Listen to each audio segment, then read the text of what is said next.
Good morning everyone.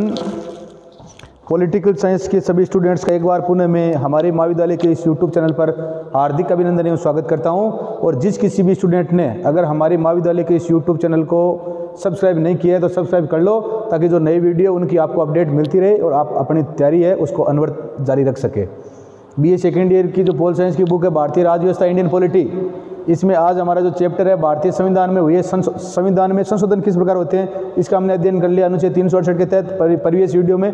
आज हम भारतीय संविधान में हुए संशोधनों का संक्षिप्त विवरण, आज तक संविधान में कितने संशोधन हो गए हैं और उनमें से मुख्य संशोधन है उसका अध्ययन करेंगे। तो ध्यान रखना है, कंपटीशन एग्जाम में आ जाए 100 आज तक हमारे भारत के संविधान में कितने संशोधन हो गए? 104 संशोधन। आज तक हमारे संविधान में 104 संशोधन हो गए। 104वां संविधान संशोधन है। इससे लोकसभा में और विधानसभा में SC और ST की जो सीटें हैं उनका जो पहले जो समय था वो 25 जनवरी 2020 तक था, उसको बढ़ाकर 25 जनवरी 2030 तक कर दिया गया है। और जो आंग्ल भारतीय थे संसद लोकसभा में और राज्य विधानसभाओं में, उनको क्या कर दिया गया है? उन आंग्ल भारतीय की जो आरक्षण दिया गया था उसको अब क्या कर दिया गया है? निरस्त कर दिया गया है। तो आज तक कितने हो गए?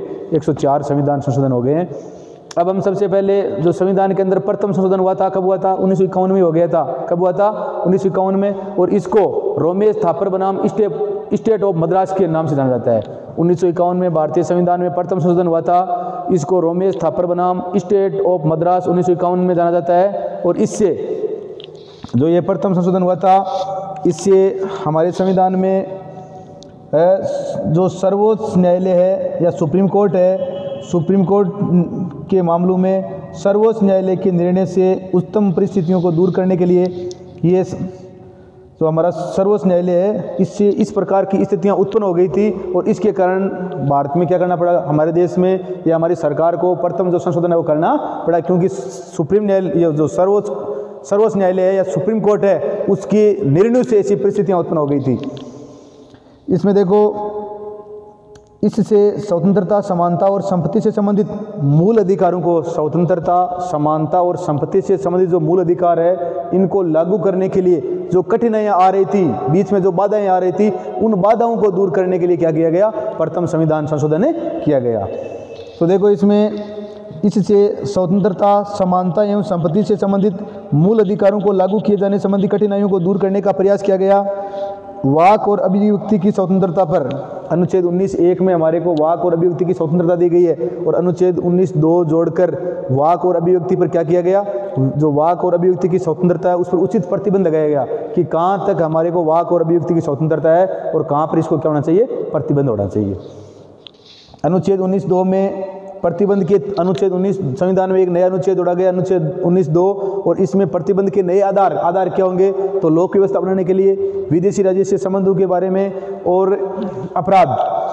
अनुच्छेद 19(2) में प्रतिबंध के 3 नए आधारों को जोड़ा गया। लोक व्यवस्था है, विदेशी राज्य से मैत्री संबंध है और अपराध करने के लिए बढ़ावा देना। अगर इस प्रकार से हमारी इन तीनों मामलों को, जो अभिव्यक्ति की जो स्वतंत्रता है उस पर प्रतिबंध लगाया गया कि अगर लोक व्यवस्था को खतरा उत्पन्न हो जाए, विदेशी राज्यों से जो हमारे संबंध है उनसे, और अगर अपराध हम कर रहे हैं तो हमारे जो वाक और अभिव्यक्ति की स्वतंत्रता को क्या कर सकते हैं? प्रतिबंधित कर सकते हैं।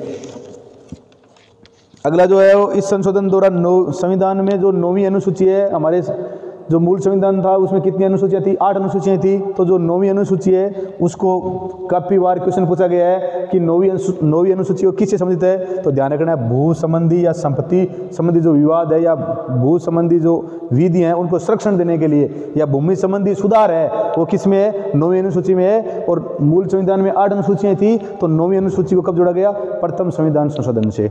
और अनुच्छेद 31(a) और अनुच्छेद 31(b) भी इसमें क्या किए गए? जोड़े गए। ये संपत्ति से संबंधित है। प्रथम संशोधन द्वारा 9वीं अनुसूची को जोड़ा गया, जिसके अंतर्गत भूमि संबंधी विधियों को संरक्षण प्रदान किया गया और इन विधियों को न्यायिक पुनरावलोकन से भी बाहर रखा गया। और अनुच्छेद 31(a) और अनुच्छेद 31(b) भी जोड़े गए।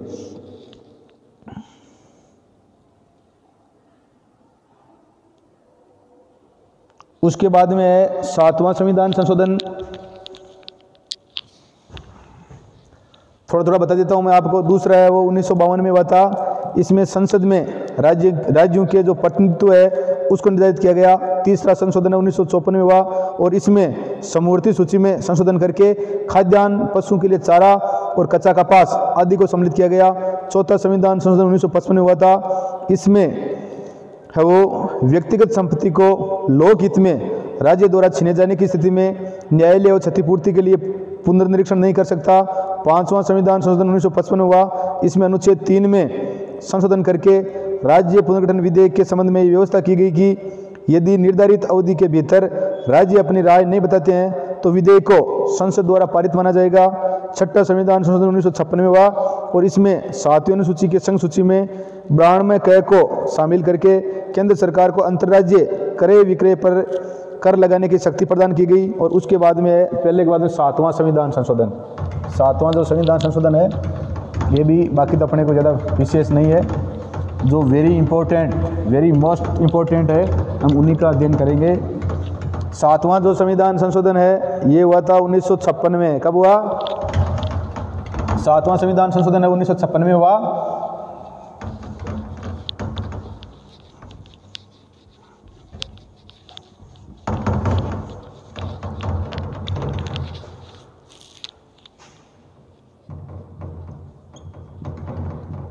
सातवां संविधान संशोधन अधिनियम या 7वां कॉन्स्टिट्यूशनल अमेंडमेंट कब हुआ?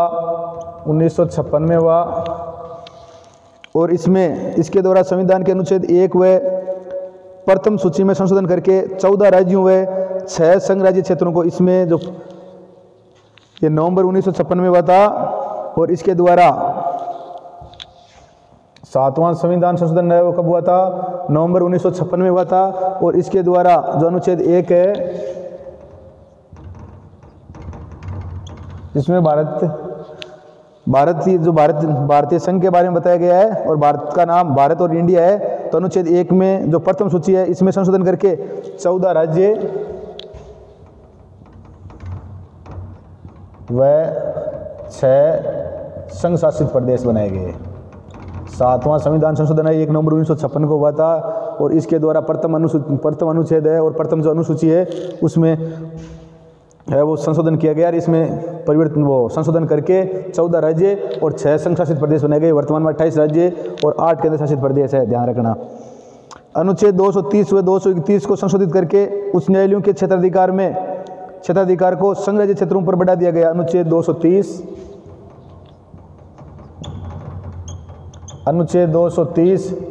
व अनुच्छेद 231 है, इसको संशोधित करके उच्च न्यायालयों के क्षेत्राधिकार को संघ राज्य क्षेत्रों में बढ़ा, उच्च न्यायालय के क्षेत्राधिकार को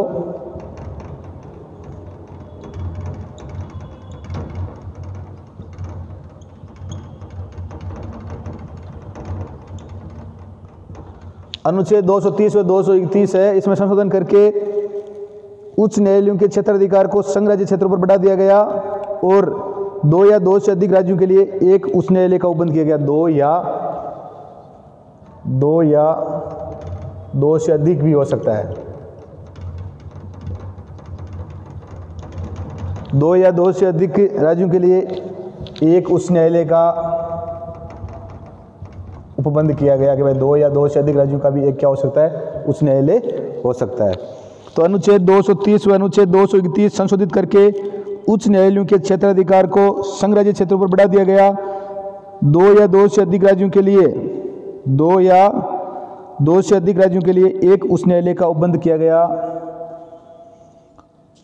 उसके बाद में 8वां संशोधन है 1960 में हुआ था और इसमें अनुच्छेद 334 है, इसमें अनुसूचित जाति और जनजातियों के लिए लोकसभा और राज्यसभा है। ये लोकसभा और विधानसभा में, सॉरी राज्यसभा में नहीं होता है, लोकसभा और विधानसभा में है। तो थोड़ा देख लेते हैं हम इसका भी। 8वां संविधान संशोधन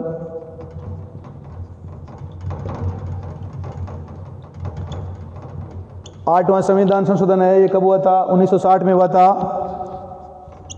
कब हुआ था? 1960 में। अनुच्छेद 334 8वां संविधान संशोधन 1960 में हुआ। 8वें संविधान संशोधन द्वारा अनुच्छेद 334 में संशोधन करके अनुसूचित जातियों और अनुसूचित जनजातियों SC व ST शेड्यूल कास्ट और शेड्यूल ट्राइब, अनुसूचित जाति और अनुसूचित जनजाति इन जातियों के लिए लोकसभा में और विधानसभाओं में आरक्षण की अवधि को 20 वर्ष तक बढ़ा दिया गया। लोकसभा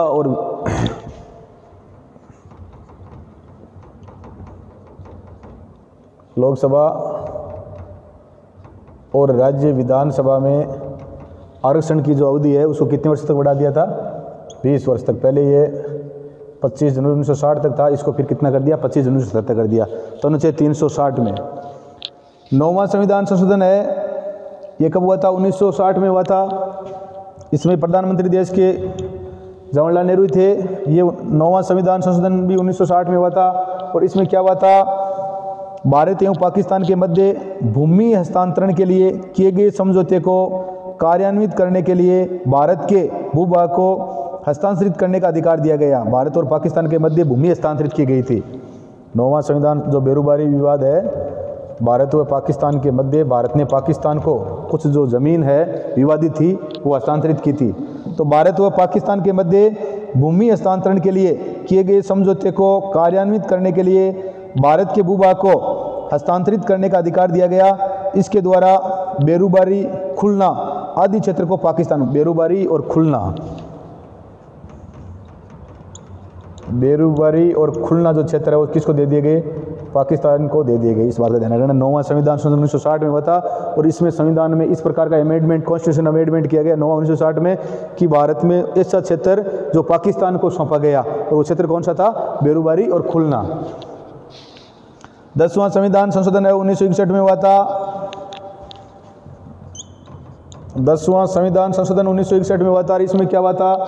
इसमें जो भारत के पुर्तगाली क्षेत्र, उसमें पुर्तगाल के ये अधीन थे, दादर नगर हवेली को भारत में शामिल कर लिया गया। दादर नगर हवेली है, इस पर पुर्तगाल से कब्जा था, तो दादर नगर हवेली है, इसको भारत में सम्मिलित करके भारत का क्या बना दिया गया? केंद्र शासित प्रदेश का दर्जा दे दिया गया। और आज भी दादर नगर हवेली, दमन और दीव और दादर नगर हवेली अभी एक ही है, क्योंकि 26 जनवरी 2020 से इनको दोनों को क्या कर दिया? कमांड कर दिया गया। तो 10वां संविधान संशोधन 1961 में हुआ। इसमें पुर्तगाल के अधीन आते थे ये दादर नगर हवेली, इसको दादरा और नगर हवेली इसको भारत में शामिल करके एक केंद्र शासित प्रदेश बना दिया गया। 12वां संविधान संशोधन 1962 में हुआ। 12वां संविधान संशोधन है 1962 में हुआ और इसमें गोवा, दमन और दीव को, गोवा, दमन व दीव को भारतीय संघ में क्या कर लिया गया?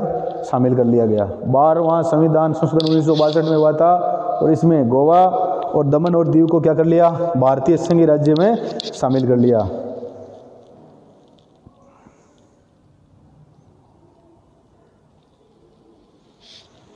15वां संविधान संशोधन 1963 में हुआ था।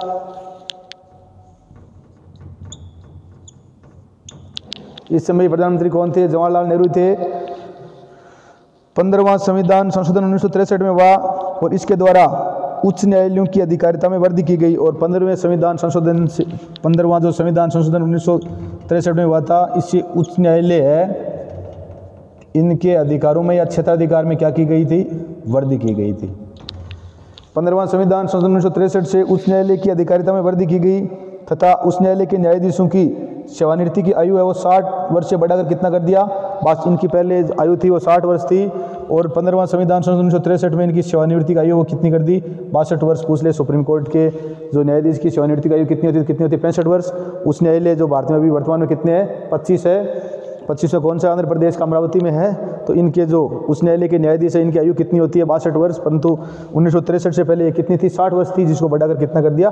62 वर्ष। क्वेश्चन पूछ ले कि ये जो उच्च न्यायालय के न्यायाधीश होते हैं इनकी आयु है जो 60 वर्ष से बढ़ाकर 62 वर्ष किस संविधान संशोधन द्वारा की गई? तो 15वां संविधान संशोधन 1963 में द्वारा की गई थी। एक नया अनुच्छेद 224 का जोड़कर उच्च न्यायालय के अवकाश प्राप्त न्यायाधीशों को उच्च न्यायालय में नियुक्ति से संबंधित प्रावधान किया गया। नया एक संविधान में अनुच्छेद 215वें संविधान संशोधन से संविधान में एक नया अनुच्छेद 224 का जोड़ा गया। क्या जोड़ा गया? अनुच्छेद 224 का जोड़ा गया। किस संविधान संशोधन से? 15वें संविधान संशोधन 1963 से। और इसमें जो उच्च न्यायालय के अवकाश प्राप्त न्यायाधीश है उनकी वापस नियुक्ति से संबंधित, अगर किसी ने अवकाश प्राप्त कर लिया तो जो अवकाश प्राप्त न्यायाधीश है उनकी नियुक्ति से संबंधित है कि वापस उनको क्या दे सकते हैं, नियुक्ति दे सकते हैं। एक नया अनुच्छेद 224 का जोड़कर उच्च न्यायालय के अवकाश प्राप्त न्यायाधीशों को उच्च न्यायालय में नियुक्ति से संबंधित प्रावधान किया गया। अनुच्छेद 226 में एक नया जोड़ा गया। अनुच्छेद 226 में क या अनुच्छेद भाग 1 जोड़ा गया और इसमें उच्च न्यायालय किसी प्रकार उच्च न्यायालय वो किसी सरकार, प्राधिकारी या व्यक्ति के विरुद्ध रिट जारी कर सकता है। उच्च न्यायालय किसी सरकार है, कोई अधिकारी है, सरकार है, अधिकारी है, हम जो भी पर्सनल रिट लगाते हैं अनुच्छेद 226 एक के तहत लगाते हैं, तो सरकार है, अधिकारी है और व्यक्ति के विरुद्ध क्या की जा सकती है, रिट जारी की जा सकती है। ये अधिकार दिया गया 15वें संविधान संशोधन 1963 में। उच्च न्यायालय की जो न्यायाधीश है उनकी सेवानिवृत्ति की आयु 62 वर्ष किया गया, पहले 60 वर्ष थी। अनुच्छेद 224 का जोड़ा गया, इसमें अवकाश प्राप्त न्यायाधीशों को वापस नियुक्त करने की प्रक्रिया को शामिल किया गया। और अनुच्छेद 226 एक के तहत सरकार, अधिकारी और व्यक्ति है उनके विरुद्ध भी क्या कर सकता है, उच्च न्यायालय रिट जारी कर सकता है। अनुच्छेद 226 में एक नया खंड क जोड़ा गया या एक जोड़ा गया, जिसके अनुसार उच्च न्यायालय किसी सरकार या कोई प्राधिकारी, अधिकारी या व्यक्ति के विरुद्ध क्या कर सकता है, रिट जारी कर सकता है। तो इसमें हम 15 अनुच्छेद तक जो मुख्य है, पहला है, 7वां है, 8वां, 9वां, 10वां, 12वां, 15वां, इनकी चर्चा की। और आगे की क्लास में हम यहाँ से जो आगे के होंगे उनकी चर्चा करेंगे। वीडियो लाइक, शेयर और सब्सक्राइब करते रहो। जय हिंद, जय भारत।